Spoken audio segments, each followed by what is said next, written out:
పశ్చిమ బంగాల్ రాజ్భవన్ ప్రాంగణంలో ఆయుధాలు మందుగుండు సామగ్రిని నిల్వ చేశారంటూ టీఎంసీ ఎంపీ ఆరోపణల నేపథ్యంలో గవర్నర్ సివి ఆనంద్ బోస్ రాజ్భవన్లో భద్రతా సిబ్బందితో తనిఖీలు చేయించారు.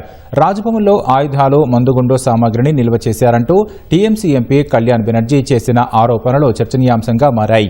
ఈ ఆరోపణలపై స్పష్టత కోసం కోల్కతా పోలీసులు, కేంద్ర బలగాలు, బాంబు స్క్వాడ్, డాగ్ స్క్వాడ్లతో కూడిన బృందం రాజ్భవన్లో సోదా చేసింది.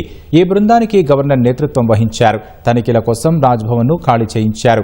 పోలీస్ అవుట్పోస్టు వద్ద కూడా సిబ్బందిని మోహరించారు. సోదాలను ప్రత్యక్ష ప్రసారం చేసినట్లు సంబంధిత అధికారి తెలిపారు.